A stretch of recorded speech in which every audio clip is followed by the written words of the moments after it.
Pri volanu smo tako hudi, da med prvimi v Evropi testiramo novega CLA 45 AMG. Sem vas, ne? Za trenutek ste mislili, da je res, sem prepričan. No, to še ni pravi AMG, ampak povsem običajni CLA. Skoraj povsem običajni. In morda sem malo pristranski, ampak mislim, da je Robertu Lešniku in njegovi ekipi spet uspelo oblikovati presneto lep avtomobil. Pa ne pravim tega samo zato, ker je Robert iz Slovenije. Ta avtomobil je dejansko lep, ker vidim, kako ga mimoidoči bulijo. Celo dva soseda sta ga takoj prišla pošpegati, ko sem se pripeljal domov.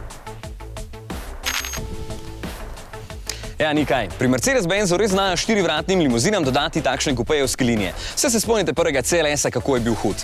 No, če boste izbrali CLA v takšni živahni barvi in s paketom AMG, v katerega je vključen spoiler in pragovi, pa takšna 18-palčna platišča in nastopaška maska AMG, potem bo sploh opazen. No, še bolj pomembno se mi zdi, da takšen paket pušča svoj pečat tudi v notranjosti, ker avtomobil pač vozim in zato gledam od znotraj. Ta dva sedeža sta prav športna, volan oblikovno tudi, potem je tukaj še ta aluminij in rdeči šivi, tako da je tule res pravi pridih športnosti. Edino sedi malo više, kot sem pričakoval. In tole preverite pred nakupom, sploh če ste precej visoki.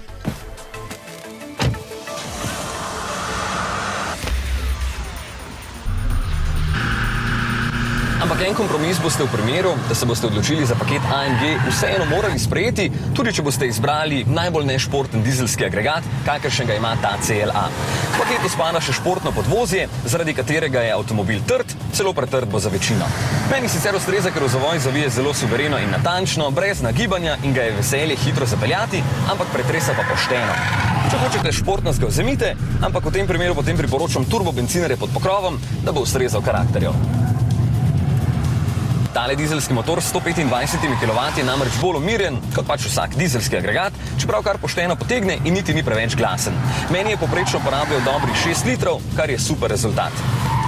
Čeprav rad sam predstavljam, sem ugotovil, da mu paše tudi tale 7-stopenjski dvosklopčni samodejni menjalnik, ki se mi je najprej zdel poprečno hiter, a sem kasneje ugotovil, da zna biti v načinu sport zelo bliskovit.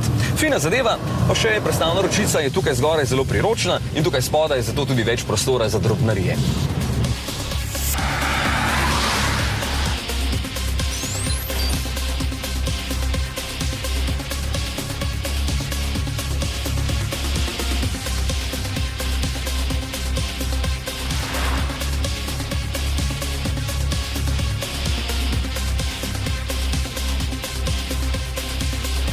Tale CLA je založen z opremo in stane 48 000 evrov. Veliko. Ne, zelo veliko, ni kaj. Ampak če že kupujete premijsko znamko, potem vam ne priporočam izbiro najosnovnejše različice, ker ne bo niti pol toliko prepričljiva.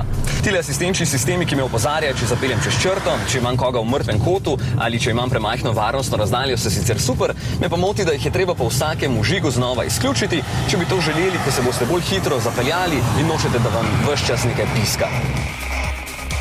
Je pa tole v podkoži razred A, tega ne pozabite. Pogon je speljan le k sprednjima kolesoma, da ne bo kdo mislil, da je zadaj, in tudi prostora je na zadnji klopi dokaj malo. Čeprav je CLA od razreda C daljši za 4 cm, je v notranjosti bistveno manj prostora. Je pa nastopaški. Poleg kakšnega SLS-a celo najbolj nastopaški Mercedes-Benz v tem trenutku. Samo motor ima napačen. Vsaj zame.